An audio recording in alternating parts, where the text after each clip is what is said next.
I'm gonna leave it alone. I'm gonna leave it alone. Yeah, we are. Yeah, good. Mm-hmm. We are. Yeah, we are. All right, let's get live, man. We're gonna dive right into this thing. What's up, good people? Everybody's gonna come in, man. That's already here. If you're here, but when you come in, I'm voice 1. Are you on voice 2? And I'm voice 4. And no, we did not skip a number, man. Voice 3. Take care of your business. We love you. We miss you. Yeah. And we'll see you next week, man. We'll see you next week. What's up? Y'all good? What's going on, man? Y'all heard that? You hear me? Yeah. I Can you hear see you. me? Yeah. Gotta be another week of our opinion podcast. Yeah. You know, the one podcast talk about everything you talk about, just without your opinion. Yeah, that's us, man. What's up, man? What's going on with you, man? How your day? How your week? Yeah, pretty Day solid. So far, good, man. I've been chilling. You chilling too hard, nigga. I've been chilling too hard. I want to go back to work. I want to go back to work. You're gonna be like, now you get to first day of school again. God damn. Yeah, no, I want to. I'm like that high school kid that come back to the school after you graduate. It's like, man, it's your off day, bro. You got 2 weeks, right? 2 weeks, and then you diving in. It's 2 weeks. Yeah. When does school start? But they got a report. After, yeah. Yeah. Oh, We go a week before. What is doing what though? What is that? I always wondered the inside school. What the hell y'all be doing there, man? Decorating your classroom and just getting a free check. That'd be one thing. Meetings, team building. Yeah. More so kind of like a building of rapport again.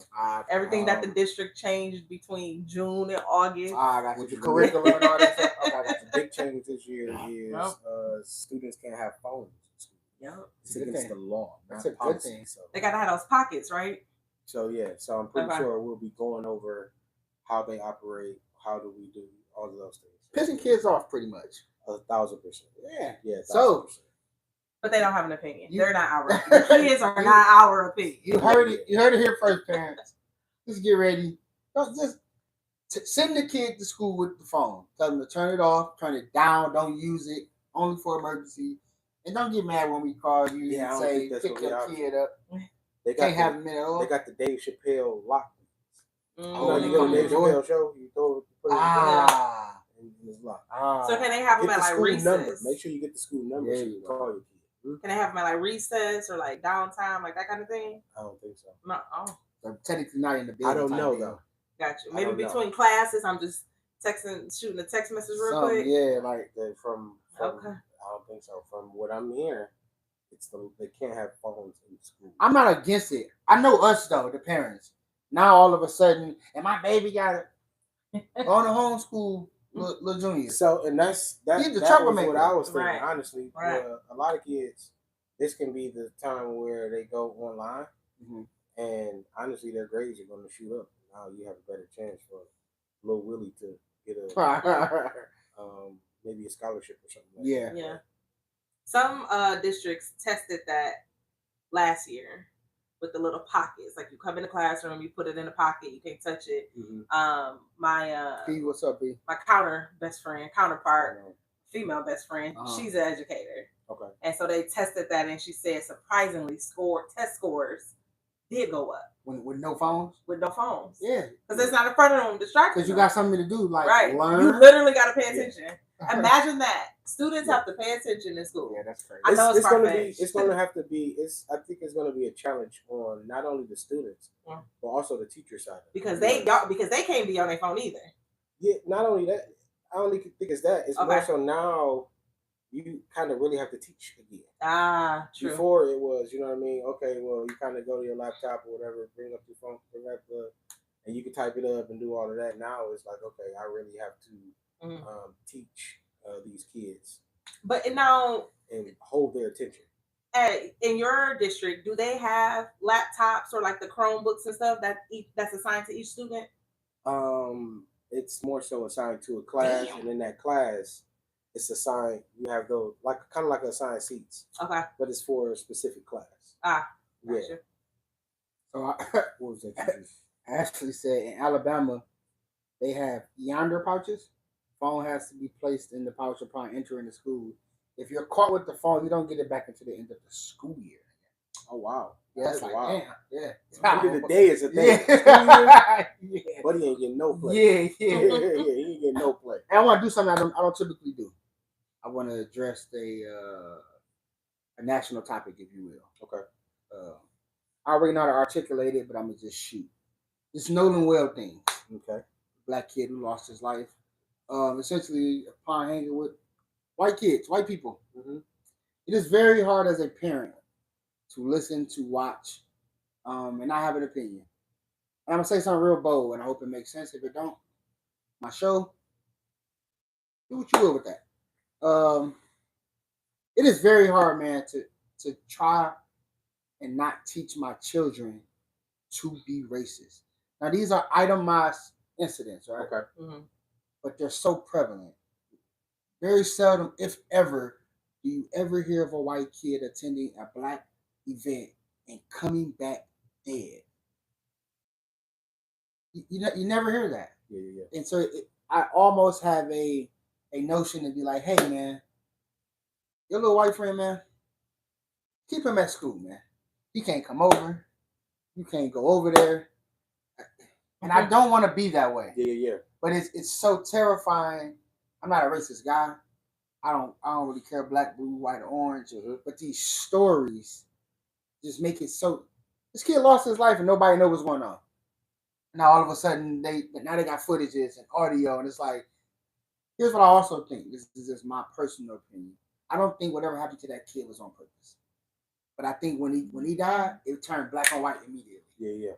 And yeah, man, it's just hard. I don't know. That's just my take. It's just hard not to tell my kids to stay with our people. I think that's more so what the issue is. Like you said, I don't think it started with the kids, or the friend group. I think once the situation happened, incident or you know what I mean, whatever, because we don't know what happened, but whatever happened, I think once it got into the adult hands, it became black and white.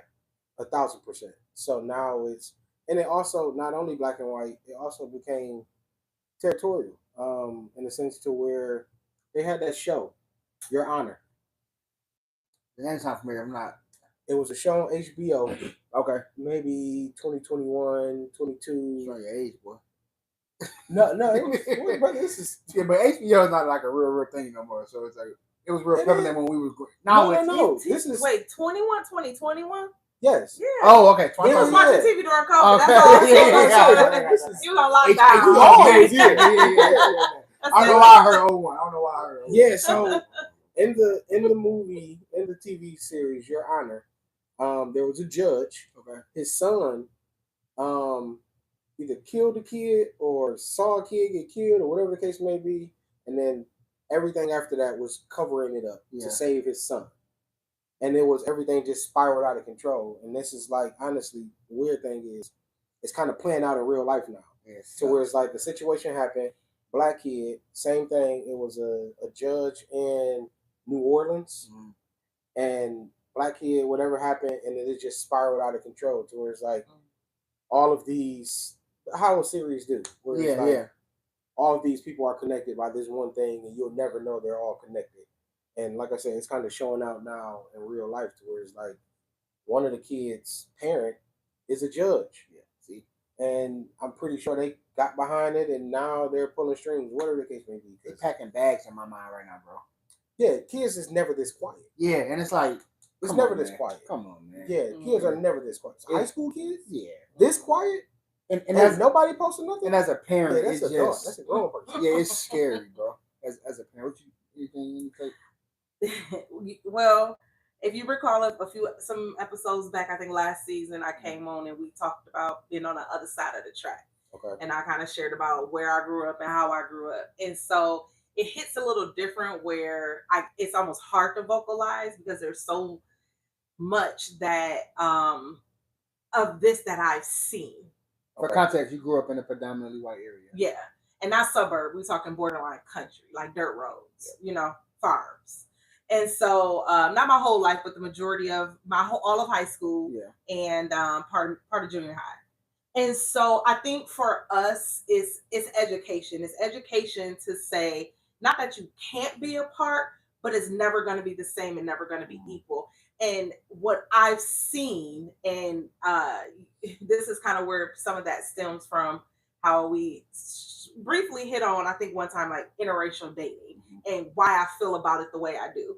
But it all, part of it stems from this, is that you get these kids, these black kids in these neighborhoods, like your Clarkstons, your West Bloomfields, like things of that nature, and you don't teach them that they are a black kid in this suburban neighborhood. It's, oh yeah, no problem. You can go to Sally's house and you can go to Joey's house, and oh yeah, Matt and Tom wants you to come over. It's perfectly fine for the sake of fitting in and or in the sense of community. Because now as the black parents, we think, and I'm using collective terms, we, us, right? We think we've made it.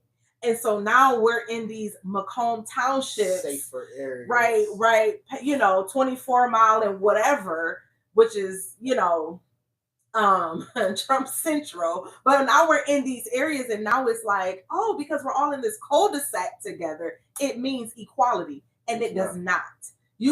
That kid will always be black, African American, brown, whatever else they want to label it as.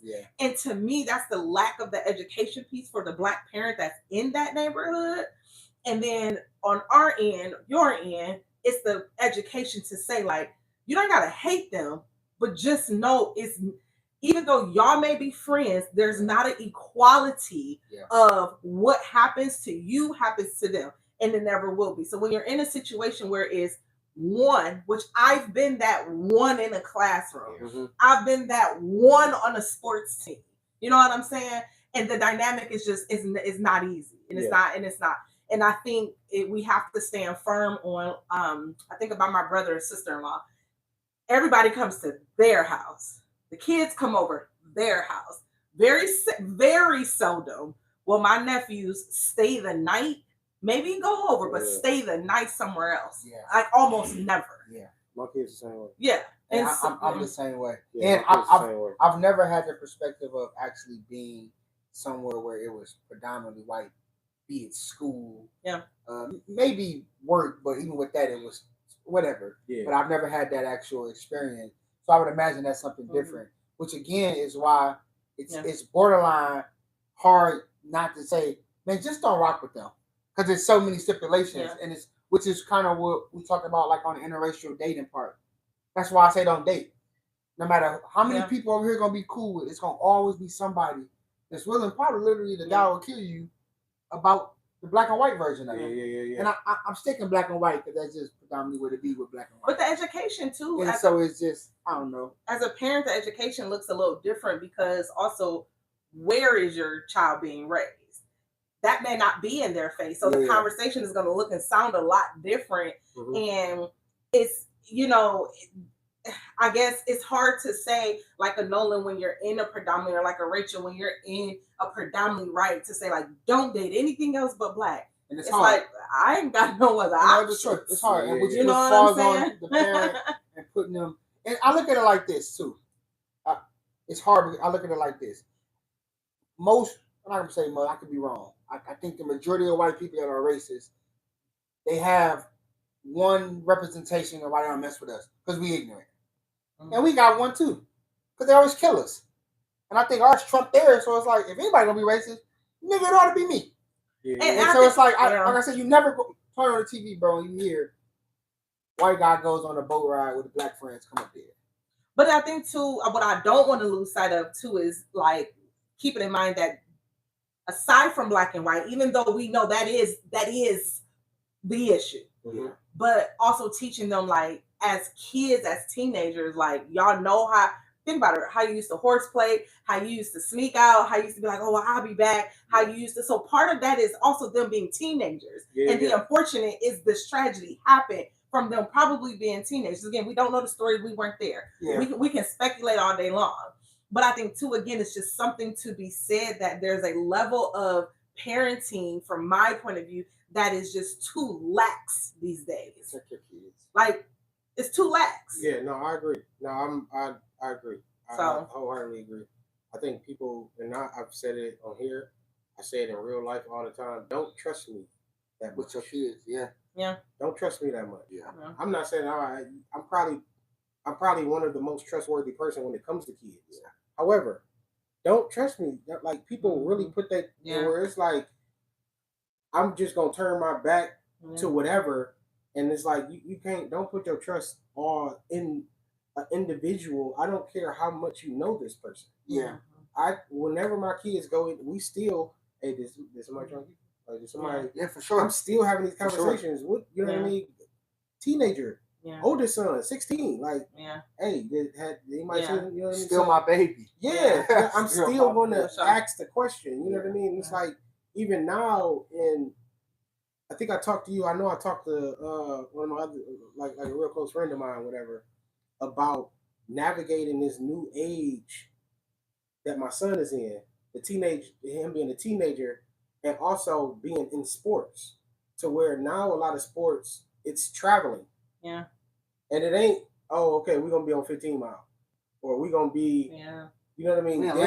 They are going into Indiana. My nephew's in AAU basketball and he was just they going places. Yeah. And I'd be like, where he at? I was city? literally at work and I'm literally crying because it's like I feel like I'm stifling my son because I'm not about to allow you to be anywhere outside of my reach. Yeah. Because you hear stories again on the news. You hear stories about how coaches have groomed their players and things of that nature. To where it's like, I know if I'm there's a slim chance that this is going to happen. Yeah. Or you got weirdos running me real quick. Yeah, you got weirdos out here. And that's what I'm saying. That's going to try and shoot their shot, whatever the case may be. But I just if I'm here, the chances of this thing happening is slim to none. Yeah.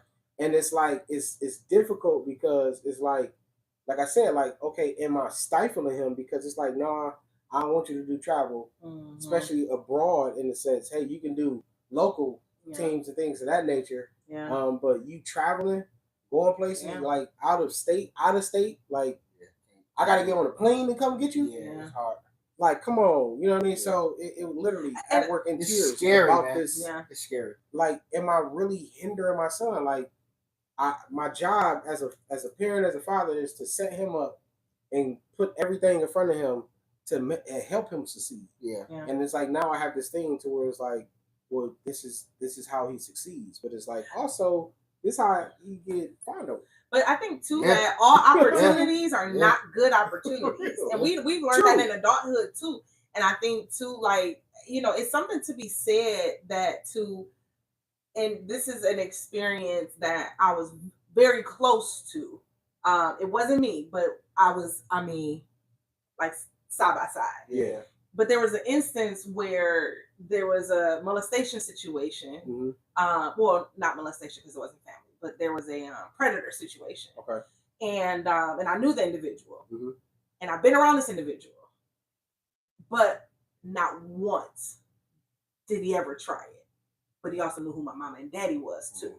And so I think it's something to be, and I say that to say, and this happened many, many years ago. And then now years later, everything kind of was coming out. Yeah. And so, but I think it's something to be said about how y'all raise y'all children and what you put in them.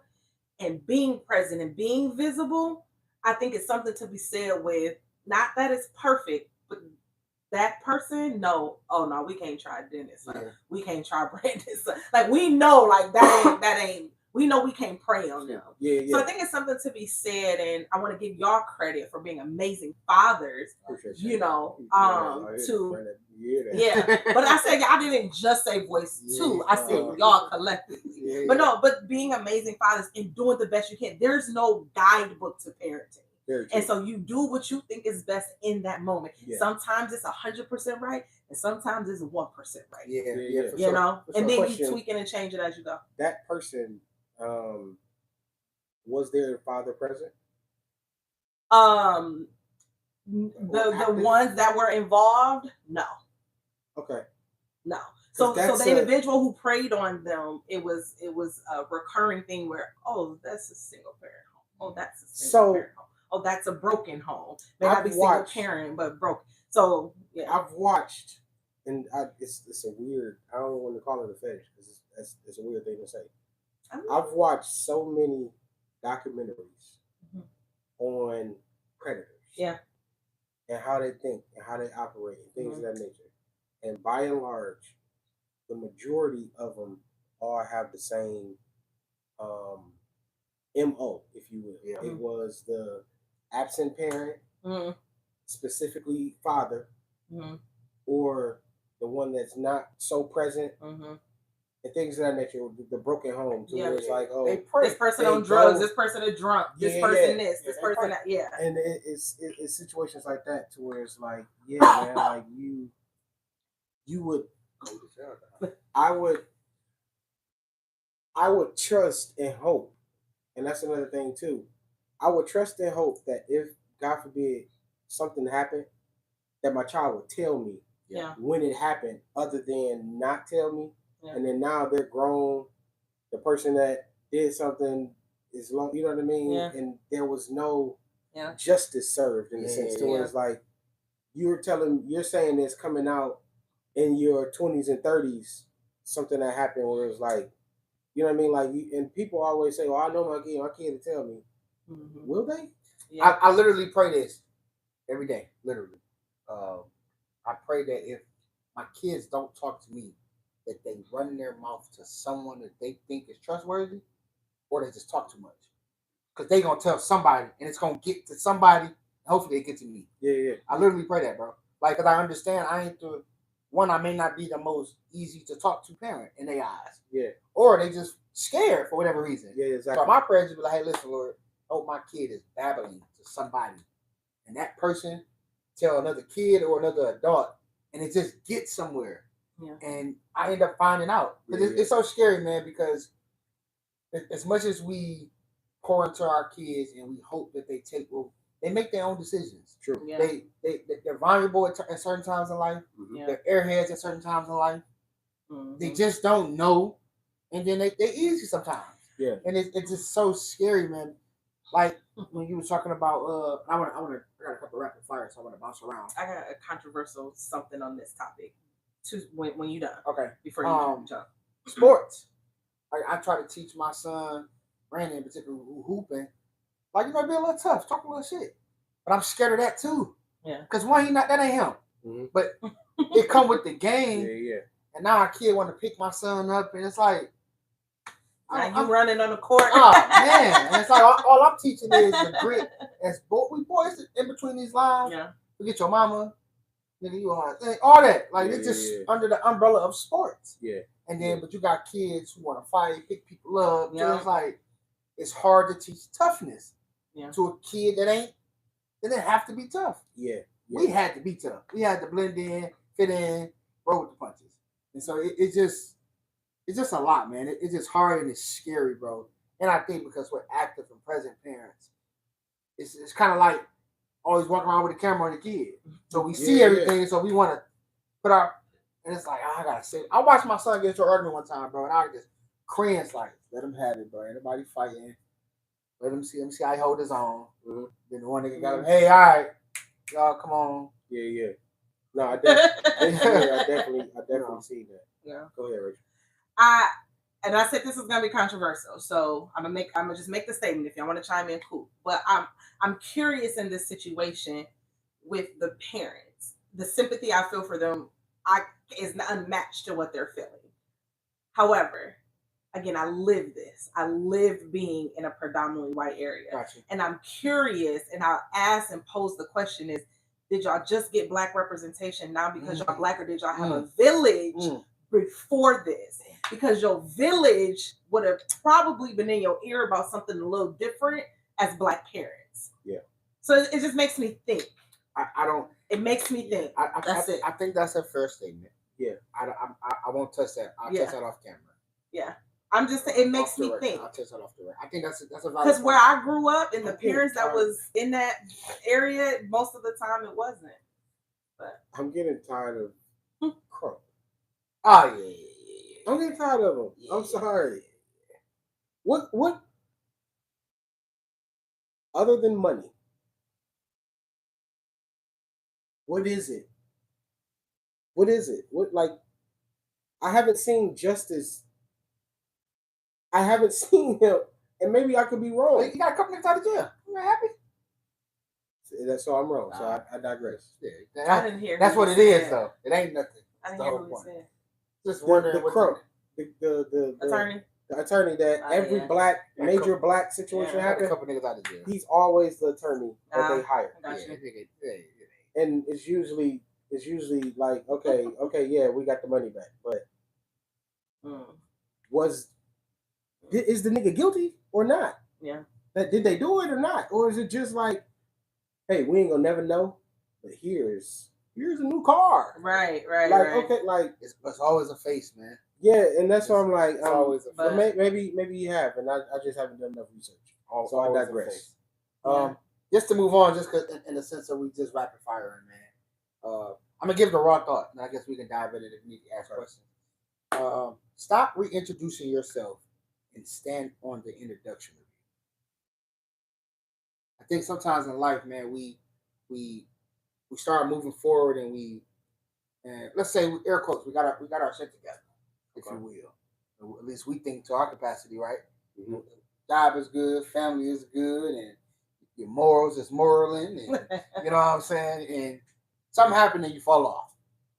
And I gotta go reinvent my. It's like a trip losing traction is not the same as changing paths. Yeah. And I don't think that falling sometimes requires to change paths. True. I just was talking to a friend, man, and they were saying that they were on this certain journey for 6 years. Lost a little traction, slipped up, going on a year of slipping up. It's like, I gotta start back over. It's like, no, nigga, your slip up has just been a year long. But you'd invested 6 years of going the right way. Yeah. Just cut it off now. Get your shit back together. That makes sense. That's easier said than done, of course. Naturally.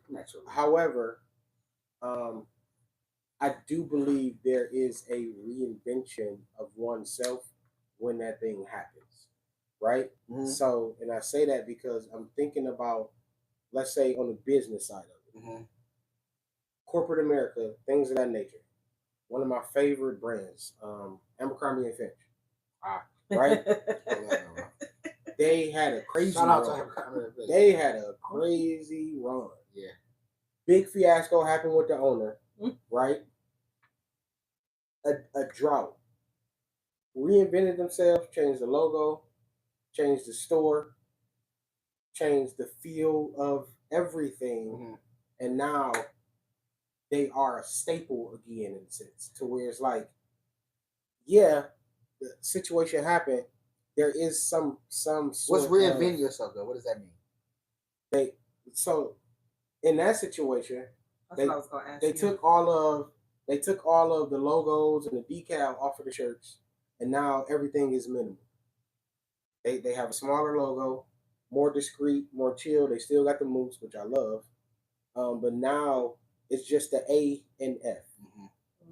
right? And that's it. And now it's more discreet. The thing was in the stores. I don't know if you went to the stores. Abercrombie, like I said, one of my favorite brands. Back in the day, the stores, it was dark, had loud music. Mm-hmm. You had the scent coming, which is one of my. Yeah. The scent was one of my favorite things. But the store was really dark. The music was loud. They turned down the music. They turned up the lights. They got rid of all of the mottos and the beach vibes in a sense. Yeah. And I think now they more so geared toward, it's not a beach vibe, but it's more so of a yacht feel. So I'm asking this question. I'm legit don't know the difference. What's rebranding? So rebranding is literally taking what you have, changing it in a sense to something different. Okay. Right? Okay. So it's a new face. Hey, it's still the same thing. Coca-Cola. We're still Coca-Cola. However, it's not going to be what your mom and pop was Coca-Cola. We're going to change the brand. It's still the same thing. However, same thing. Nigga, it was Coke in Coca-Cola. Yeah, I got you. We took the Coke out. So essentially you're saying still a good beverage. That reinventing sometimes is necessary and good. Yes. Yeah. Oh, yes. Okay. Yes. That's what I was going to say. What I guess what your definition would be. Between the reintroducing or I guess I was thinking more as an individual for people. like most time it's tied to relationships, whether it be husband, wife, boyfriend, you get broke up, girlfriend, now you cut your hair. Yeah, and it's like, or friendships, or a lot of women are time based. By 25, I want to do this. By 32, I want to do this. And when those things aren't, they don't go like that. Well, I gotta. It's like, no, just grab hold to one thing, stay the course, and master that, and then we move on to the next thing. And I think a lot of times, especially in breakups, though, well, I gotta. Maybe it's me, and it's like, yeah, sometimes it's that, sometimes it's not. Yeah, I think okay. I think for some people that is the only way they get past whatever they need to get past, and that's okay. And then I think too, sometimes it is something like, I've been wanting to do this, but because I was stuck in this whatever situation I was, it's like it's been preventing me.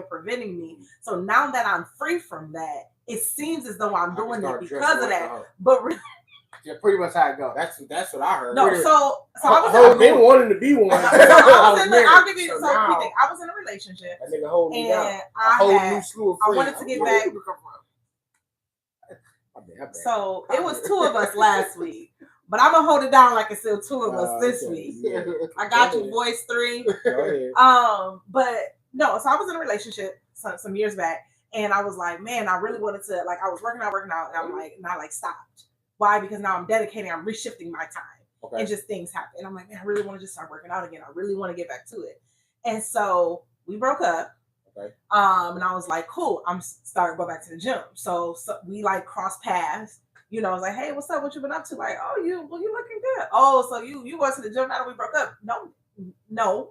What it is I have time now because my extra time is not dedicated to this relationship. And so it looks as though like, oh, she's getting in shape because she broke up. No, it's just something I really have been wanting to do, and I just couldn't allocate the appropriate time to do it. I think that's fair. And so, but outside looking in, it may look like, hey, why she reintroducing herself all over again? So that's it. It's my 2 cents. Next topic. I'm not about to deal with him. Next topic. That was something. That was something different. That was something different. Oh, okay. Boy, yeah. Let me get one, Dan. What you got, man? Can trust ever be rebuilt? Can trust ever be rebuilt? Yes. Yeah. I believe trust can be rebuilt. I'm sorry. Did I cut No, go for it. I don't know. Okay. Here's why. I'll let you go ahead. No. Here's why I don't know. Go ahead. It might be tricky. I want to say yeah, but the fact that it'll always linger means no. Like you could trust a person again, you'd be like, yeah, but I ain't gonna never put that. It's always a possibility now. I think it's always a possibility for anybody to break trust. But then when you break it, it's like greater is the possibility now. Yeah, so I think that's what he was saying, rebuilt in a sense. And when I think of rebuilding something, I think if something happened, it was destroyed, and now we have to rebuild. And the way, and I'm going to say yes, as an ex-sleazeball, I believe trust was rebuilt. And what I like to say is I don't use the same tools that in materials and equipment we used the first time the bridge burned. We know wood burns. We have to use some other form now, right? So, yeah, we're not going to keep using wood. I'm going to use metal. I'm going to use some fiberglass. We're going to use some steel. Yeah, we ain't just about to say, oh, no, we're going to build it the same way. Yeah. No, that's how it burns. It's just going to burn another way. So what I mean, and I say that is, case in point, ex-sleazeball, once I was forgiven and it was time to rebuild, what did that look like? Okay, now you're going to get all the passwords to everything. You're going to know my location. At any point in time where you want to see my phone, there is no lag or hesitation of, oh, hold on, no, it's here you go. This is how that trust is going to be rebuilt. That's fair. And also, when I also think of that, I think of how do you reassure this person, right? That's all it is. Mm-hmm. When I'm building trust, I'm just reassuring you. I'm reassuring that, hey, I'm going to hold up. If I sit on here, we've all sat in the chair before and it broke. Yeah. Niggas don't stop sitting in chairs. Yeah. Now we just be like, just chair in them. Yeah, like and we sit in the same chair that broke before. Yeah, that's good. You know what I mean? So now once I sit in it, okay, now I can really sit down and I can really breathe, and because I have that reassurance. That's good. To where it's like, yeah, it happened. I can't take that memory out of my head. It already happened. Yeah. Now, nigga, recalibrate. We move on. How do we do it? Yep. Trust can be rebuilt. Yep. No need to repeat. I like that. Yeah. That changes for sure. So yes, because I guess what I will say is this: because the actions look completely different now. Okay, I got you. Yep. Is it? I like that. That's fair. Okay, as a society, are we becoming more connected or more isolated? As a society, are we becoming more Connected or more isolated? isolated? Society meaning black people. No, as a whole. I'm a solid both. Because I think it's like surface connections, not meaningful all the time, but you are connecting. But then you're that isolation is still there because it's surface. We're not actually building relationships, which is the difference versus connecting. I think I'm the same. I think we're coming more connected to understand we don't understand each other. But tell me what you're saying. Mm-hmm. Yeah, no, I don't. Mm-hmm. Now tell me what you're saying. Oh yeah, no. Glad I heard y'all out though. Yeah. And now I'm gonna go do my own thing. I'm going to go back into isolation. Yeah, absolutely. Absolutely. Exactly. And that's why I feel like we're becoming more isolated. Yeah, for sure. I feel like we're becoming more isolated because essentially everybody's in their bubble, right? Literally this week, of course, my kids they love Michael Jackson. Just love everything Michael Jackson. To the point to where my youngest son will listen to the music and he's like, I don't like this song. And we like, why? He like, well, it's a popular song. I like the deep cut songs and songs that don't nobody know, things of that nature. I said, okay, cool. So we play another song and it's a popular song. And he's all into it. I said, no, brother, hold on. you being hypocritical. You can't pick, you know what I mean? Like you just said that you don't like popular songs. So one of my little cousins was like, well, I don't know this song. And we're like, what you mean you don't know this song? Like, it ain't that popular, nigga. This is a hit. But I say that to say, like, everybody's essentially in their bubble. And I like what I like. And I'm not really opening up the doors and windows to finding out more things that I like. Yeah. Because I'm isolated in the thing that I like. Podcasts. It's an isolated thing. Yeah. Radio is really not a thing like that. I still love that FM. You are... I listen every to morning. My son Foster. I listen every morning. We are old. Religious. Can I chime in on something you said? And my kids, what are we doing? Yeah. Turn it off. I want to hear this song. Radio is specifically. And on demand. But everybody was there connecting over Michael Jackson. So it still was a focal point that everybody was interested in, which breeds a connection. And not that I'm trying to change your thought, but that's why I stand on both. It's like we connect surface level, but then we just go right back. Connect long enough to find out that I ain't willing to even. You say you like what? I don't even think I'm not even so much so that I ain't even willing to entertain. I thought you said roll my window down and you can tell me you like what's in my bubble. Yeah. Nigga, bye. So kind of to what we were talking about, like cruising earlier, but there are people who are in groups like social media groups, like with IG groups, stuff like that, who meet, like they get in these groups just to travel together. That's it. That's all they connect on. But then, then they come back home and they by themselves. But there's still a surface level connection there. Yeah. So there's this new group I found on Facebook who takes these old clothes. You can bring them. They got to be clean, and 80 other people bring all these old clothes. You get to go through each other's clothes and take what you want, and then whatever's left, they donate it. So I'm coming to this event thing, not networking, but socializing, connecting with people. I can't fit this somewhere, but maybe it can bless somebody else. Maybe it can be whatever. But then, and that's it. It's only at that event we connect, and then that's it. So does connection require relationships? No, but that's why I said surface connections. Yeah, I like that. I think that's wow. It's actually so we all in our own bubble. Yeah, in our own. I know I'd be in my own. For sure. I like that too. You know what I mean? What you got, Des? Should parents be friends with their kids? Should parents be friends with their kids? Absolutely. Hear me out. I have a relationship with my children. Well, can we define that? Maybe that's the thing. No, here we are. Why I say no. My kid is I'm his friend. That's my friend. I have a friendly relationship with I can crack jokes. We can roast each other. I can be in their world and say he's drippy. I can use their slang. We have a friendship within our relationship. That whole notion, I'm not your friend, I think Black parents use that as a way to dominate the relationship because they don't have a relationship with the kid. You understand that? So instead of having a relationship with you, I'm going to just put dominance on it. Nigga, I ain't your friend. Then what are you? I'm your parent. It's like, but my son won't talk to me. What? My kids know they friend daddy, the cool, dope, young, hip one, they can talk to. I'm their friend. Yeah. I'm not their friend to where they can treat me like, but I have a friendship with them, the relationship with my kids. That's the reason I stand on those because the friendship I have with you, I definitely don't have with my mother or my father. Absolutely. However, can I laugh? Can I joke with them? Can I be down? Can I like we crack jokes? Like all of that? No, it doesn't. It just makes it's a friendship within the relationship. It makes it a dynamic of the parent and child relationship that has grown into something more now that I'm not a minor, but not friends. That's how I look at it. I look at it it's not a jab. I promise you it's not. No, but I'm just I'm just giving my stance on why I say no. I respect because that.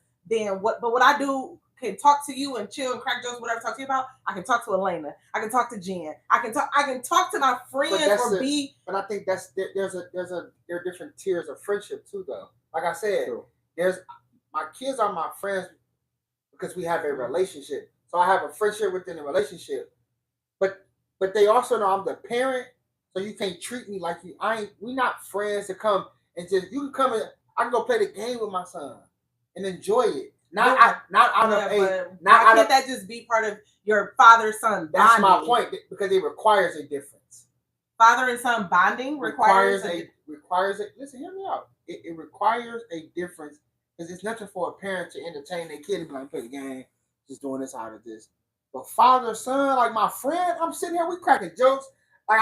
Here, prime example. I don't see it that way. I went to work out with Brandon for the first time. Took him to the football track with me. Mm-hmm. I run. I got bold. I can't run concrete. Yeah. And I got my music in my ear. I'm like, play your music, bro.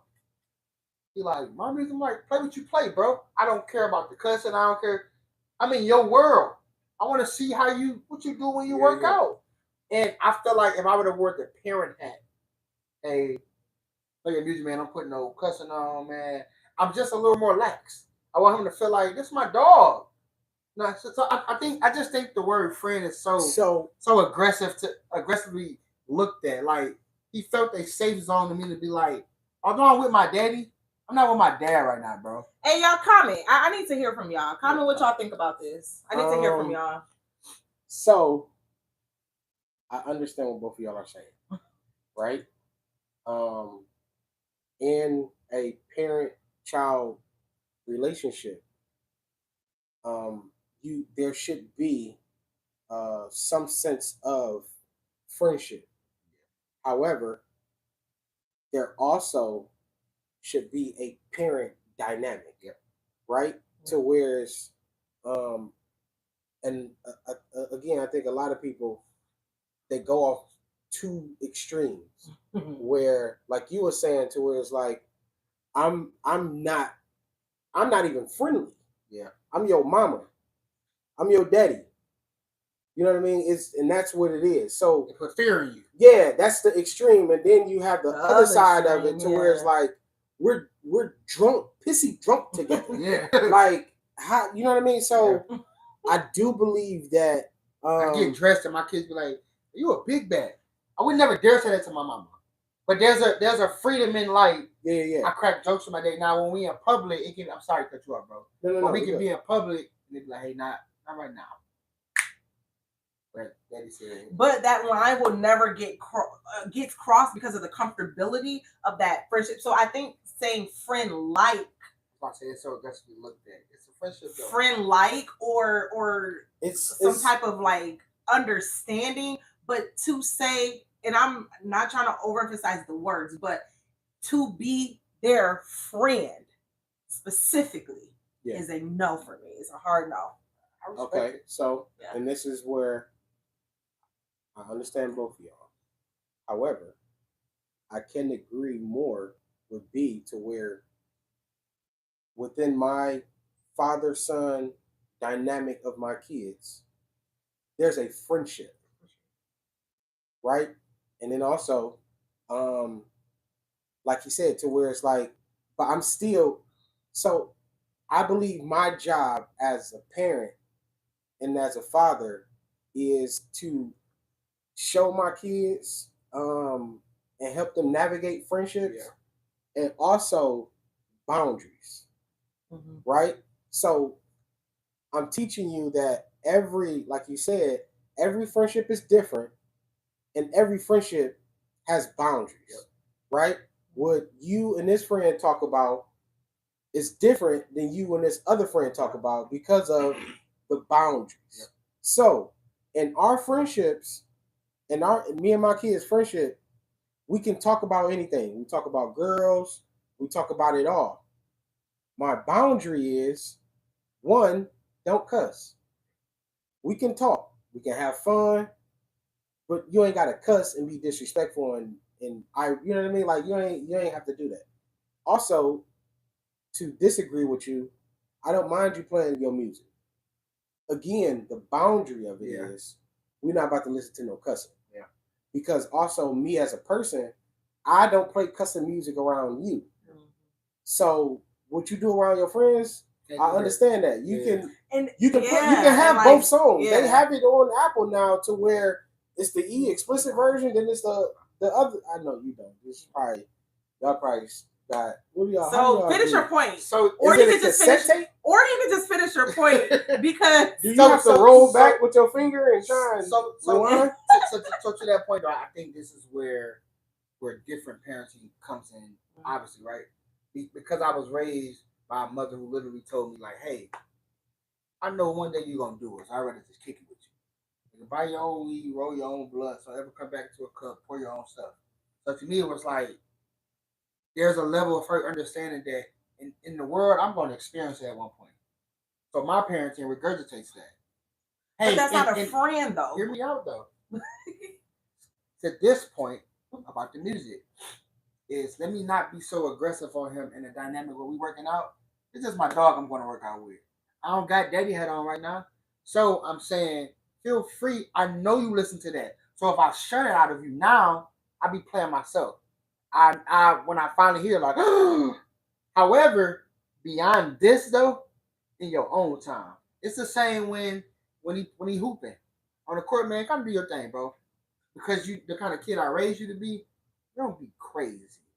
But if I hear you weak ass nigga, I'm chilling, bro. I'm not saying, I'm in you in your world. And that's he can look at me and be like, I know. That's what I'm saying. There's a level of respect. There's a level of decorum within our friendship with my kids that I demand them to have. Right? I understand you and your friend, you know what I mean, in your age bracket in a sense. Yeah. You're gonna navigate the situations in a different way. And also, even us at our age, we've developed friendships and relationships with people that's older than us. Yeah. And it's like you have a friendship or some type of sort of relationship with the deacon at the church. Like I can call this person my friend, but I also know there's a certain level of me that I'm going to bring to him in a sense. So what's the difference? Let me say this. What's the difference between having that one auntie or uncle? You could be a little more lax around them than you do with your parent. We all got that one auntie or uncle, bro. We can cuss around them. We probably can drink or smoke around them. It's a level of more being lax with them because they're not my parent. Yeah. However, I know nigga still my auntie though. I ain't finna disrespect her crib. I got a comment for your go ahead. What you about to say? But to your point, like kind of with the deacon situation, it's still adult to adult. And I guess for me, when I think of, and aside from, I agree with you with the boundaries and things of that nature, but there's a consistent person I am with my friends that I don't have to, get so far then stop. because that's my parent, or get so far even though in the parameter of this because that's my parent. And I guess that's how I look at it. You're not 100% yourself with your friends. When I'm not saying I'm 100% myself, so 100% of the time. But there's a consistency. No, but that's just depending on me being tired, me being this or that. But as far as like what I deliver to them, that's the same. But I think that's warranted though. So, but that's just the only point I'm making. I'm not saying y'all are she's wrong. Very specific in the word, and I'm not saying I'm right. But when I look at that, when I look at the word friend, or when I look at the relationship of a friend, because if it kind of go back to church, like you call yourself a Christian, right? Yes, and I show myself friendly. Okay. The what's the comment say? Jesus voice one himself. What's the voice one? What do the comments say? He calls us friends. But that's what I'm saying. As adults, that's one thing. And like that's a thing that we can champion. That hey, but y'all other guys, y'all other people that serve other guys, you can't call your God, lowercase g, your friend, and he actually says it back, like we are friends. Mm-hmm. That's Jesus. So that's not a child and a parent. That's not a minor and a parent. Wait, essentially, is it not the sonship? Do No. you not believe in the sonship? This is Bible study. No. Right. I am not sitting in your Bible study. No, for the sake of rapid fire. I'm sorry. Here's the comment. Yes, I want to close rapid fire with a daunting topic. Right. In parenting, there is a level of companionship. I am not my children's friend. I am your parent, but we do share a friendly dynamic that allows us to joke and be free spirited, but with boundaries. Yeah. I think I don't want to. I'm not being a jab. That was actually okay. I didn't. I think I already know what you're about to say. Yeah, but and I know it's used loosely, but it is a difference when you actually have children. Understood.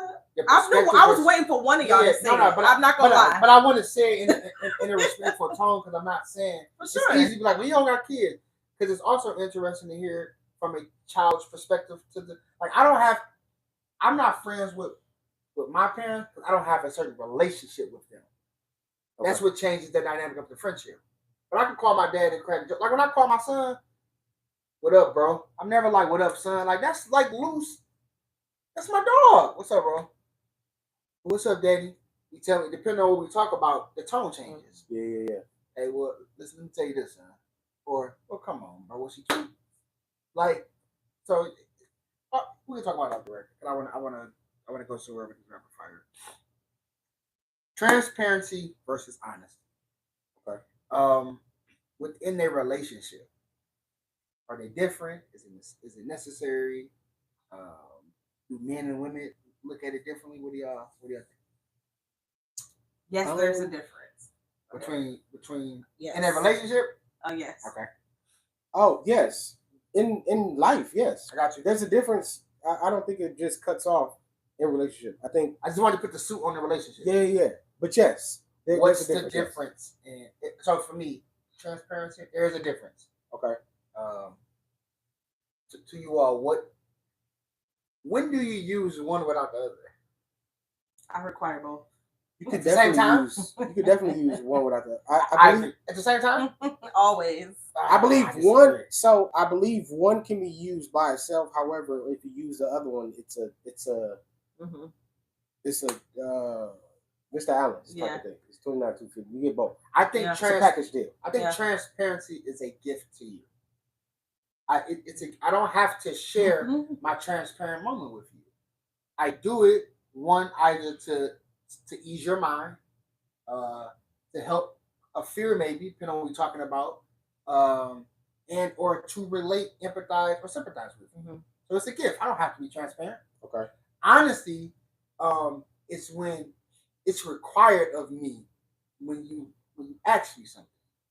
So I got to be honest, or it's a lie. So I think I can do one without the other. Is what I'm saying. So I disagree with the being honest and.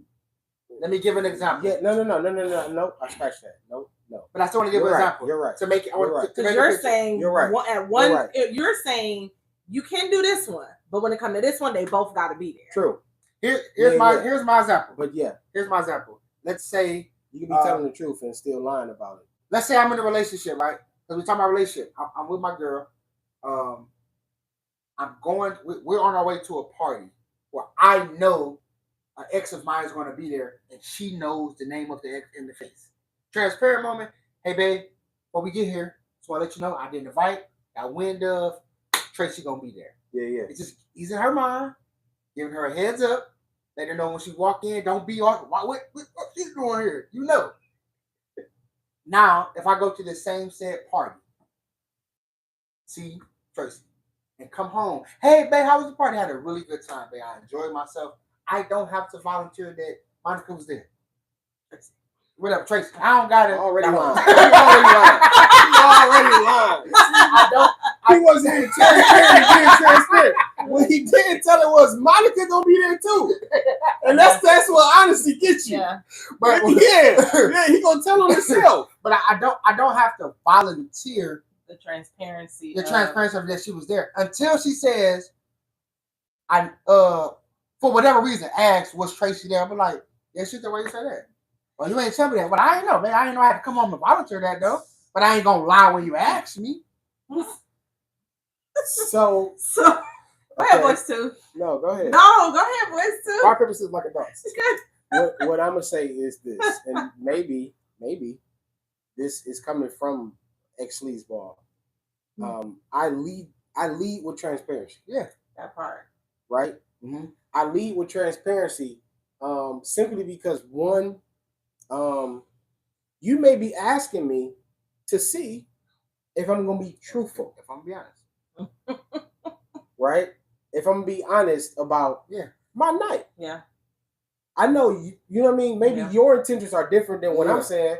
Then when you're asking me for how did the party go, you really asking me, is Tracy there? Yeah. Mm-hmm. And you want to see if I'm going to be transparent and say the party was there. You will never believe who was there. Yeah. Right? So I'm gonna add in and I'm gonna let you go back, because in this person's mind, in your girl's mind, she already know, for an example, Dennis invited you, and she know Dennis know your ex. Well, she know that they cool. It makes you see her, what I'm saying? To me, it makes her dishonest though. Here's why. The girl asking me the questions. You asking questions trying to see if I'm alive, but you just asking because you feeling away. There's no need to trip me up here. I didn't give you a reason. I was only going by his example. But I'm saying in that case, I don't have to come home and volunteer that Tracy was there because there's no relevancy there. Now, if I say you know that Tracy was there, you ask me, so who was there? Was Tracy? It's like, Mike, John, normal. Why didn't you tell me Tracy was there? Just ask that, no, man. But that's not the point. I think the key of the transparency and the honesty is that, right in the back of my mind, as the girlfriend, I know that y'all know the same people, so there's a chance that they may be there. Me knowing that, and me in that moment, you would say, "Oh, hey, how was the party?" That thought may not be in the forefront of my mind, but it's somewhere in the back of my mind. What happens when I tell you all of that? Yeah. Now what? Yes, she was there. Yeah. No, we didn't talk. Yes, I seen her. So I look at it like this. It may not even be all of that. It could just be, okay, cool. So I don't have to come home and volunteer. I think it does. But then the group photo was posted on social media with all y'all. I'll be honest about it when you ask me. So this is what I'm saying. And I understand you. So I'll be honest when you ask me, but I ain't gotta volunteer. Go ahead. So I'm looking at it from the aspect of building, right? If this is me building on trust, whether the trust was broken or if I'm just, hey, I ain't trying to break it. So we gonna, whatever updates need to be, you know what I mean? We're gonna fix it. We're gonna do the maintenance on it or whatever the case may be. But I'm going to continue to build on honesty and trust. With that honesty and trust comes transparency. Mm-hmm. So when you ask me that thing, I'm not going to give you the opportunity to, one, find out on your own, or to feel like I'm hiding anything. Because I know I ain't did nothing. Well, I agree if I said, when you ask me something, it's my time to be honest. So when you but I don't volunteer honesty, though. When you ask me about the party, I don't volunteer honesty and transparency to police officers and strangers. I do it to people that I love, That's fair. Right? If I'm sleeping with this person. So now you come to me and ask me, how's the party? I'm going to tell you how the party is. And I'm also going to willingly give up this information to show you, hey, there is nothing I'm hiding behind these doors, or I ain't got no tricks up my sleeve. It was the normal. Hey, Tracy was there. Baby girl was there. Honestly, truthfully and honestly, it may not even get to the point where she find out when I get home. I'm gonna, hey, I got to the party. By here, I'm just letting you know, or you know what I mean? So it ain't nothing that's gonna surprise you. Because truthfully and honestly, I think the majority of disdain or hurt, and I don't want to say hurt, but that's the only thing that comes to my mind. Hurt comes when I have to find out. Yeah. Right. Once I gotta find out, it looks like what I got going on at the house ain't up to par. I don't disagree with that. And so it's kind of like, and not to cut you off, but it's kind of like you kind of talking to your kids and you telling your kids, hey, tell me so I don't have to find out from somebody else. Yeah, because when I find out from somebody else, now it looks like I ain't got my household under control. Yeah. So now if it do come to me, yeah, that nigga told me that she was there. But see, in my mind, that's asking. That's saying, hey, before the story hit the fan, tell me what's up and tell me the truth. So now I can defend you. Why does your mate or why does your significant other have to ask you for the truth? And that is ludicrous. Here's why. Now we're talking about the premise of this one topic though, of Tracy gonna be there. That's what I mean. So can I share my side yet, or is it not my turn? Go ahead. Okay. I just answered your question of why they don't have to ask me for the truth, but in the premise of going to a party, X is there. One, I'm not walking the door volunteering that. It's the last person name you want to hear, shorty. Let's be honest. You don't want to hear Tracy's name. So now if you get to ask me about the party in detail, I got it. I'll share it. I'm not hiding it, but I'm not volunteering it. To somebody that kind of knows or have some type of inkling of the thing, it feels like it. That's fair. That's fair. And I'm not saying that feeling is valid, but yeah. But then knowing who you're dealing with, for like, and in this situation, if it was you, and I know you the cat that's like, no, I know you the cat that's like, then it's like, hey, yeah. Hey, come on, we barbecuing in the backyard. What you gonna say? Who there? Who's there? So as the person of your significant other, I know what's Brandon to bring though. That's what that's about. But go ahead. So, but as the person of your significant other, I know you, and so, and again, it may not be malicious. Let's say, like for real, in this scenario, it's nothing malicious on the girl's part. She legit just like, oh, hey, babe, you home? Hey, how was the party? Oh, it was cool. Okay, who was there? Like, just out of like, oh, was it a lot of people? Or was it just a few of y'all? Like, whatever she's asking. Again, no ill intent. And you say, oh, man, D was there. My mans was there. Such and such. I was like, all right, cool. Well, I'm glad you had a good time. Next morning, the significant other would wake up, and I see group photos with Tracy in the photo. And in my mind, it's like, y'all post too fucking much. That's y'all problem.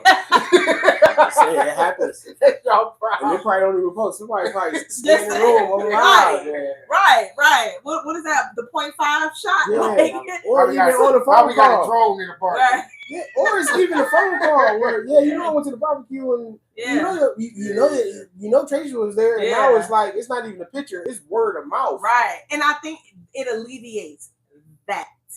And especially, and like you said, if you're in the season of repairing that trust that he asked about, can that trust be repaired or can this and that? I think, and even before that season, it creates that like no blockage between you and that person. Yeah. Like we all in this, like whatever that looks like between us. Like it's 100% honesty and transparency 100% of the time, which we know nothing's 100%. But see, I look at honesty. I look at them as two different things in the sense of honesty is honesty. I mean, it's either you're going to tell the truth, Nick, or you're going to lie. Transparent is like, I don't have to volunteer, man. I lost a mama too. I know how that feel, bro. Mine was 2 years ago. I'm being transparent, try to relate. I don't got to volunteer that. And trust, honesty, when something I think that's a different. So transparency does have different titles and can be used in different scenarios, correct, in a sense, to where it's, and again, but honesty is honesty though. You gonna lie, you not. I look at transparency as a window of opportunity. It's a gift. No. It's a window to be able to. I can see on the other side. honesty, I believe, is a tent, right? Mm-hmm. Where it's still a window. However, what you're able to see may not be as clear. Mm-hmm. It's just a tent putting up to where it's like. But with the information you're given, you'll be able to see everything that you need to see in there. So it's a tent. So if I put on blue glasses, everything is going to look a certain color. That doesn't mean that that popcorn stand is not there. Would you agree? It's just not that. Would you agree I could be transparent and still lie? No. Because what rings for me in this topic, transparency is almost equivalent, if not equivalent, to omission. And to me, that's the danger, is the omission of it. I think that's what equals transparency. True. And it's saying that you feel because, I didn't have to tell, I didn't lie, but you also didn't tell the full truth either. But under, and I guess what I'm saying is, and I dated a dude like that. At what point was the truth required though? Again, I'm talking about walking into the house. When I walk into the house, ain't nothing required of me. I don't gotta walk in. As soon as I walk in the door, a lot. They traced me at the party. We had a great time. John was there. Just like that's extreme. I wouldn't go in like that. But transparency could look like, yeah, man. Oh, don't forget I'm going to this party. Hey, now you know, Dennis. You know, Dennis and Tracy cool. So could be a chance she there. But I said that though. No, he did say that. But I know. But I'm not disagreeing. I'm elaborating on. Oh, I gotta walk in the house and just indulge. But no. But knowing your partner though. Is also knowing what does that look like to them. So transparency could be, it does not, I left the party, I got home, and now I gotta be, transparency can start before you even get there. And that's why I said too, where it's like, if you're at the party and the moment you see this person come in, I'm making that adjustment right there and there. Hey, Texan, I'm here. Blah, I just walked in the door. I'm just letting you know. Yeah. So it doesn't come from any other source. Yeah. I'm being transparent. I think that's fair and honest, but I also believe, like you said, I don't believe you can be transparent and lie. I would love to see how you do that. Well, I'll get on that too. Okay. But I might be moving the goalposts, but I think it's kind of the same like this then. Let's say we walk into the party, and I don't know nobody gonna be there, but I see 3 exes.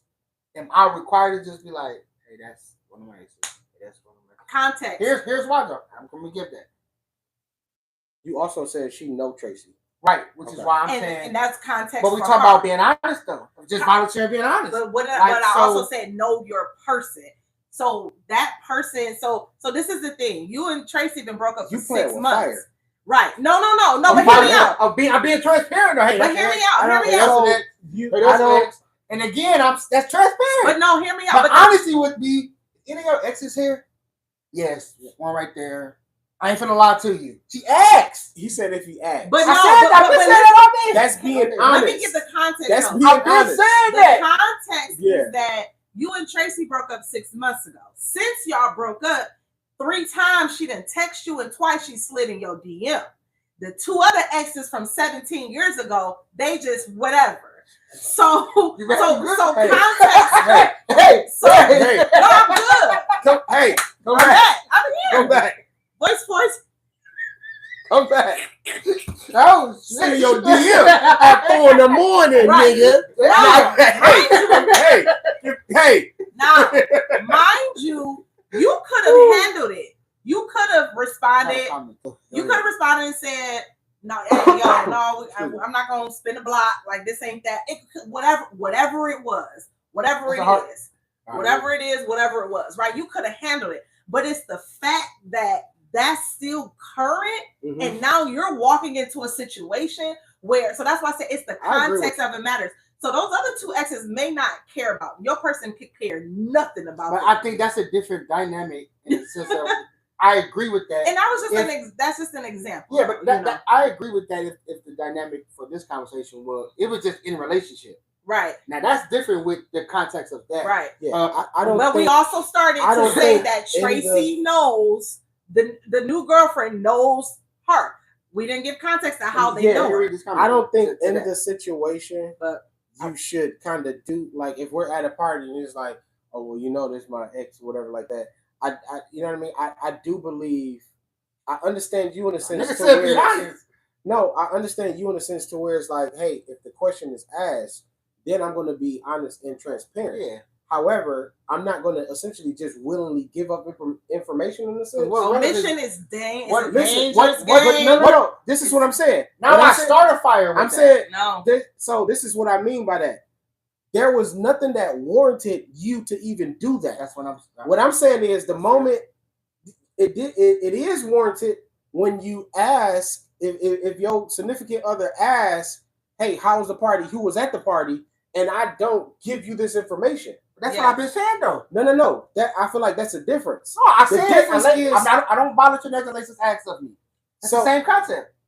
No, what I'm saying, it's not. No. I'm not about. That's just like you going to a department store or something like that, and y'all are just having a day, and then you like, well, you know, that's my ex right there. Yeah, I'm not gonna do that. I'm being funny when I said that. Based on what y'all saying, nigga, I gotta do that. And I'm saying I don't do that unless it's asked of me. So, and maybe we're saying the same thing, and I'm not understanding, but I'm saying you just doing that in a random spare of the moment to where it's like there was nothing that warranted even bringing that up. Yeah, like there's this happening is nothing.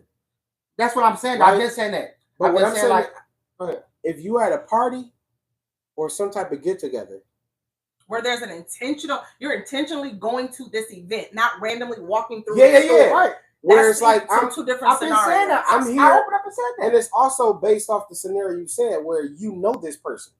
Yeah.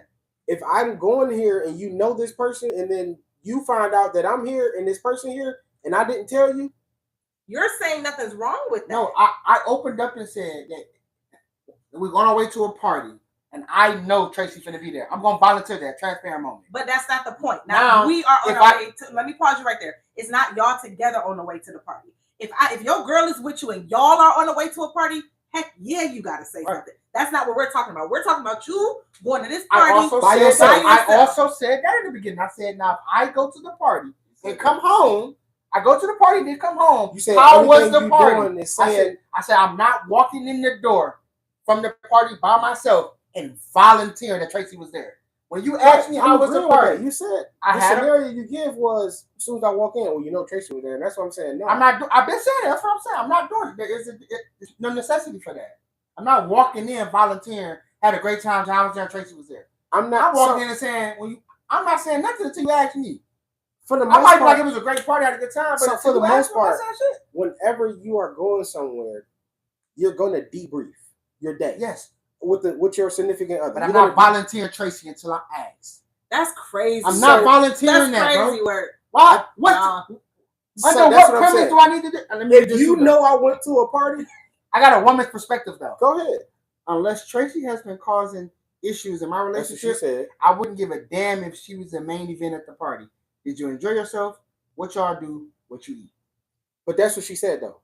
She said that to where. So again, if Tracy ain't causing trouble, why am I coming in and volunteering that Tracy was there? Right, but you it won't be no smoke. The issue was the premise and how you dressed it up. The caveat was she know her name and her face. Mm-hmm. You know this person, right? So I'm not going to bring up, like she said, I'm not going to bring up some random ex that have no relevancy within this decade. So it's important to mention the one that she do know. Yeah, like, okay, you know this person, and I also understand how social media work and how close-knit circles work and just things of that nature. I know it may be a picture circulating on social media of the party, Tracy, and the time frame, and I also know that there's a possibility that somebody may know me and know my wife. And now it's going to get back. And it's also, I also look at it. So, and again, I look at it from different. You said something earlier. I don't want to cut you off but you said this is also how you build into something. Exactly. Where trust evolves into something that doesn't have to be asked. I got you. And to me, being the person where this guy thought omission was okay, I'm back to it. I'm good. Right. It ruined our relationship. Like legit ruined. Because his defense always, well, I didn't lie. But you also didn't tell me your ex was sitting right next to you at the football game. How did y'all manage to just so happen to get tickets that sit next to each other? No, because it was other people. No, because it was other people there too, so it wasn't a date. Okay, cool. So, but to the person who said, I don't care if she's the main event, but then later, what's the fine line? Yeah, but then later on, but you also then now you see, oh well, since she don't care, okay, then let's take a picture with the main event. Now Tracy and you in a picture together on social media because she don't care. And I don't know, and this is no slight because I can't see who made the comment. But I'm just saying, like, to avoid all of that, to me, is just being open and honest about whatever, to any and everything, as much as you can, is gonna be key to a strong relationship. To avoid all that, just be a solid nigga from the jump. So that's what I'm saying. And that's all I'm saying. If I'm building, I just think that some honesty unwarranted creates trouble. Especially now, if you've been a trouble nigga, you randomly at the party and it has nothing to do with nothing. You I smashed all three of them. Yeah, it's like nigga, you starting stuff. Yeah, but like I said, if it's a situation where your spouse know this person, they know their face and all of these things, I do believe that there has to be a level of honesty and transparency to where I'm going to tell you. I'm going to tell you before it gets out. Yeah. So like I said, that's why I'm going to send a text. Yeah. You're going to get, hey, the moment I found out is right here. I'd rather deal with the frustration up front than to deal with the backlash. I think that's fair. And I think it's important to, I know we're talking about relationship, but then that can spill over into finances. Well, I didn't lie about spending $500. I just didn't tell you I spent $500. Wait, what? Yeah. So I have to wait to, and I'm using this in air quotes, balance the checkbook in a sense to figure out $500 was missing. Yeah. Because I didn't ask you. No. That's fair though. So you know, I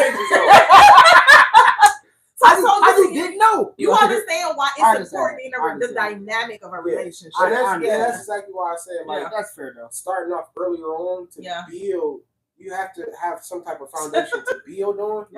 To where it's, hey, you can trust. It's literally like we all, you know, your child that lie. Yeah. You also know your child that's gonna tell the truth, the whole truth, nothing but the truth. Right, and rat everybody else out while they tell it. So with that being said, my degree of questioning is not going to be of the highest magnitude when it comes to that child that I know don't tell the truth. That's a great point. All I got to do is ask, and they're going to tell me everything. Yeah. Now the one that, no, let me ask specific questions. Yes, that's good. Yeah. And I feel like once I have to ask specific questions, I already don't trust you. I felt like I was in church. That's fair. Good. I think that's fair. But to your point, you said because you know the relationship with your child. Remember, I said in this scenario, know your significant other. Yeah. Y'all have to know each other and know the dynamic of that relationship. That's my defense too. That the other person ought to know you. Here's a great point. That's a great point. Don't give a damn. If y'all take a group picture, then I expect you to respect me enough to either not be in the photo or be far away from Tracy, so no speculation doesn't create a narrative. I think that's a great point too, though. So because now I'm in the picture showing the distance. Yes. So here's why. Here's why that's a great point, though, right? Here's why that's a great point, though, because is it the fact that Tracy's in the picture and I ain't say nothing, or we so close in proximity in the picture and I ain't say nothing? But if there's a stipulation on no, it doesn't. If there's a stipulation on the picture, I like to believe so. If there's a stipulation on the picture to the commenter, that means you care that Tracy was at this party. It also said, like at the end of the day. It also said that you said to your partner. It said respect me enough. Right. So I ain't got to put emphasis on that. You respect me enough. I can see what my nigga doing here. I think that's fair. Yeah. Granted, we human. We still gonna be like, so why was Tracy there? I'm taking it off of the spouse, and I'm actually putting it on myself. How would I actually feel? Yeah. Right. I'm mad right there. I would feel some type of way. That's what I'm telling you. I would feel some type of way. Sure. Thank you for being honest as a man. If the shoe was on the other foot, if the shoe was on the other foot, men, y'all, ladies, if the shoe was on the other foot and we was in that position and we walked in that door with our heels and our cute dress on and our face beat and all of that, and we don't tell them that nigga was at this party, we ain't gonna let it down. What you mean you ain't know Mike? Why you cracking the bottle? We ain't talking about no, we talking about Come on, ladies, chime in. I ain't know Texas was gonna be. I got voice 3, so chime in. That's what I'm saying though, right? To where it's like she on your side. No, I'm giving my answer based off how I would feel. That's fair, though, right? Exactly. I was, and I hold it. Now as this rededicated nigga, right? I'm looking at situations to where it's how would I respond in this situation? If I respond negatively, then I'm going to try everything not to put you in that situation, right? So in this situation, I would definitely feel some type of way if Mike was there. If I saw nigga, why you know who all in the picture, right? Yeah, for sure. It better look like Mike snuck in the picture and photobomb. You know what I mean? Like he photobombed. It better look like it. Because why you in the same like what you mean? I agree. And also, y'all hearing it? Y'all hearing it? Okay. Why you scared? Why you? So ladies, so now we gotta leave. You have flats on. Wait. I don't even wear heels that long. This looked like it was an hour and a half into the party. So we gotta leave now because Mike's there. Undone. But he can stay. Not being with Tracy being there. Why you stay? You gotta listen. Why you stay? Know your significant. That's my question. I know what you staying for. I know she gonna bitch. I'm crazy. What you mean? You gotta know your partner. The moment you saw Mike, that's when you start. All right, y'all have a good one. Yeah.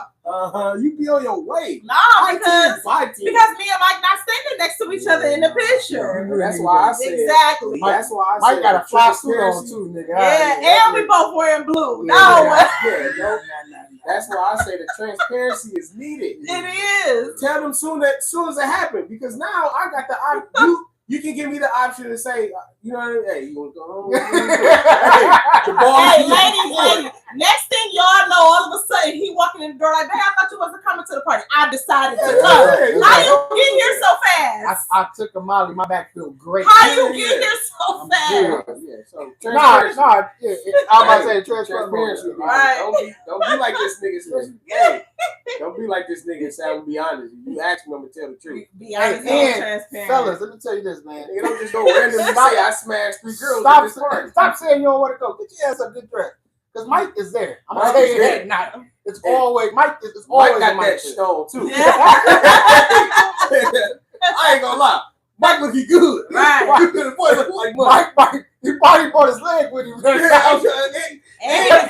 he out there 2 steps. And he smell good. He got the right cologne on. Go out there and Yes. Go out there and be a damper on her part. That's how you do it. What else we got, Sit at B? the table, make her a cup. Man, that's it, bro. I'm done with y'all. That's it. Any more comments? I just want to hear what the ladies have to say. Nope. She said right. Got to know your significant other. Oh, okay. Hey, Dad, you got 2 more. You got 2 more for us? What you got, bro? Should people forgive family just because they're family? Should people forgive people because they're family? Should people forgive family just because they're family? Should people forgive family just because they're family? No. Absolutely not. I'm at a stage in my life. It's a really tough question. I'm at a stage in my life, right, where titles no longer mean anything to me. Hard though. What does that mean, right? Because you're my mother, because you're my sister, because you're my father, does not mean I have to forgive you, forget how you disrespected me. It doesn't mean that I have to, none of that. I'm going to always respect you because of the title. I'll never walk into a room and another woman will feel more important than my mother. But I don't got to forget or forgive my mama what she said to me last night. Just because she's my mama. So, I don't think it said forget. However, I do believe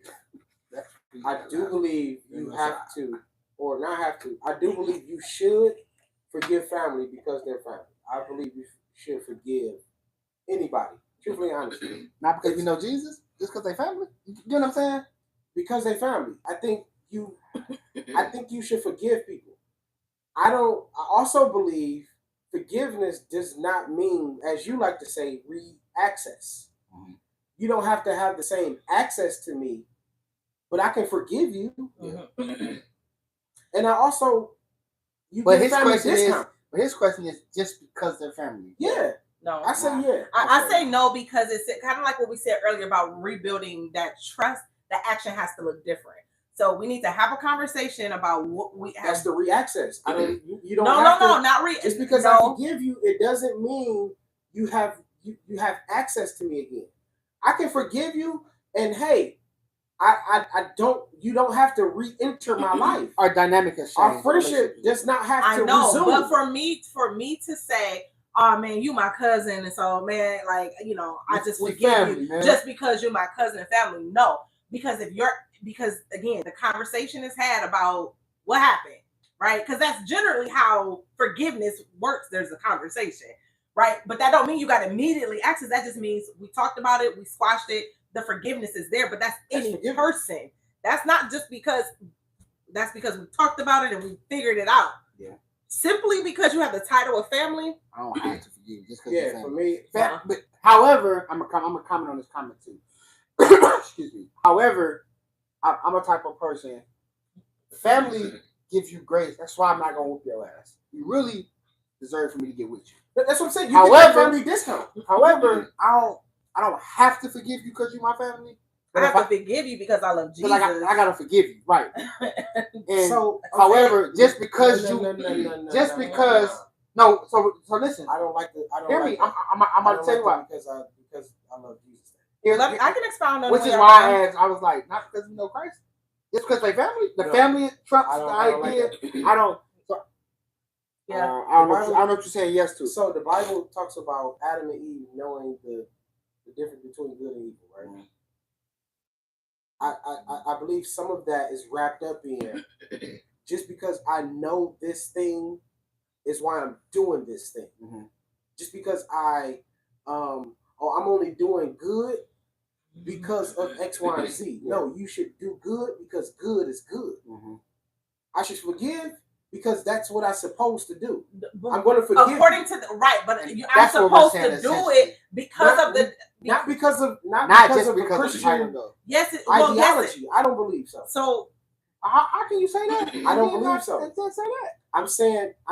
I'm not saying just because I'm Christian, because there are a lot of non-Christian people. Just because I'm a believer that are Christ. Forgiving. That's good people, and that's what I'm saying. Just because I'm a Christian doesn't mean I'm doing good because I'm a Christian. What I'm saying is though, forgiveness is a choice. To his question, I don't have to family. I don't have to forgive you just because you're family. If I'm gonna forgive you, it's under the umbrella of I'm supposed to forgive you anyways. I can't say I only did it, allowed you to disrespect me and cross my boundaries, but I forgive you because you're my bird. No, it's either I just forgive you because I forgive you, or nigga, I don't. The choice is mine. Right, but the not under the idea that to this comment have to forgive and forget. I think me personally, when I forgive, I do forget. Because here's how I look at it. We talk about it, we hash it out, we yell, cuss, and spit. It's over. I'm making the decision to say, clean slate. Let's go. I forget it, bro. It's over. I ain't got to think about it. I ain't got to bring it back. That's me, though. I forgive you. I think that's impossible. It's impossible, but I'm making the choice to constantly try to do that. Naturally, you're not going to forget. That's what I'm saying. I don't think nobody forgets. No. Honestly. But people... Nobody forgets. I don't think you forgive. I believe people can forgive. The forget part is impossible. What I'm saying is, stop saying that I forgive and forget. You don't forget. You can forgive. You're going to always remember. Now, going forward, are you going to reconstruct y'all friendship? Okay, I forgive you. And now, based on this information, this data that I have, I can no longer go back to what I was. And that's what I mean by forget. Going forward, I'm going to build on something new. But that's what I mean by forget. I can never bring it back up. I don't got to throw it back in your face. I don't got to compare. I bring it back up. I don't got to compare and contrast. Situations I don't got to say, well, yeah, because remember the last time you had did that, nigga, we were homo. I forget it. It's over. However, I remember, though. I remember. Yeah, when you bringing up situations and it's looking like the last thing, hey, last time we had nigga, this is so what is gonna be? And I'm not saying I'm gonna bring it up and throw it in your face. Mm-hmm. However, if you're moving in a way that's okay, last time, let's say this. Case in point. Who did we say was the lady at the party? Tracy. Let's say you go to a party. Let's say Elijah have a barbecue. Last year, Elijah threw a barbecue. Tracy was there. Whatever happened between you and Tracy happened between you and Tracy. You find out. You come home late. All of these things happening, and then now next year again, Elijah have another barbecue. Right? I don't go to the barbecue. You come home late. You have all these things that happened last year. Now I'm gonna, hey, what happened at the barbecue? What's your point? I'm gonna bring it up because you're giving me reasons to bring it up now, and that's more so what I'm saying, to where it's like I'm not just going. Soon as you say Elijah, well, last time you went to Elijah party, no, I ain't gonna throw it out there like that. However, nigga, if you moving like you moved last year at Elijah party, yeah, I'm going. I don't disagree with that. It got to be a cause and effect. Okay, yeah. I'm just saying that under the, and I'll let you go, Rachel. Mm-hmm. I'm saying for me, under the umbrella of forgiveness, it comes with a clean slate to give you an opportunity to either move that way again or not. I forget it. It's over. It ain't never happened, my nigga. Mm-hmm. Let's go. Yeah. Until you start moving that way, now, hey, my man, you kind of moving like you was moving. Yeah. But under the umbrella of forgiving, there have to be steps of forgiveness too. Which is talking about it, yelling, spitting, cussing, or indifferent, or whatever. And then we get to that point. Now let's reconcile. Yeah. Reconciliation is a whole nother thing. Yeah. Agreed. I think you said something earlier. I think when people say forgive and forget, they don't literally mean like wipe it out their mind, out of their memory. But we use words. Let's be honest. We use words in the English language that don't mean exactly what they mean. So I think the term forgive and forget means kind of like what he said. I'm not gonna keep throwing it in your face, like you said. Oh, hey, babe, Elijah got a party. Well, last time you was there. No, that's not forgive and forget. Forgive and forget was like, okay, cool, no problem. Have fun. I'll see you when you get back. That's forgive and forget. I forgave you of whatever actions you did last time, and until you show me that repetitive behavior, I'm not constantly bringing that up. So to that point, forgive and forget. What I mean about because I love Jesus is because in today's society, they tell you if somebody do you wrong, you write them off. Cancel culture. We had a podcast about that. Cancel culture. So under the premise of my beliefs of forgiveness, which lies in the Bible and my relationship with God and what my beliefs are, is why I make that statement. Because I know if I want to continue down this path and being a believer, I can't do what society tells me. So it may take a day, it may take a week, it may take a month, but eventually I have to find it within myself. Going back to that, you can't have that same access.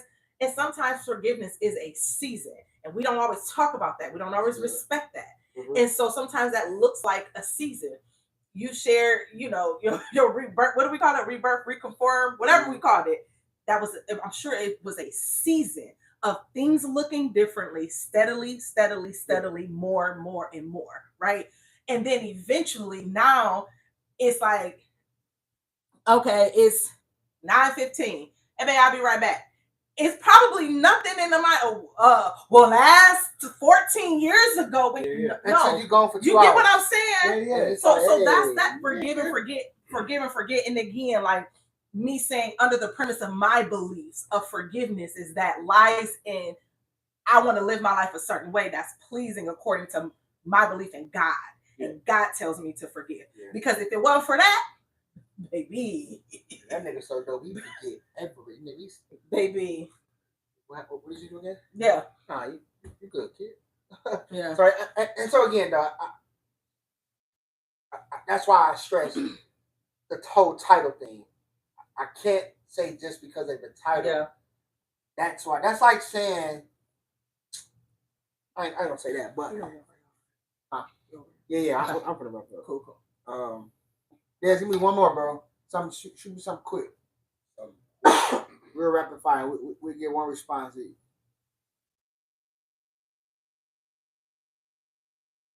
Is love a feeling or a decision? Oh, nigga.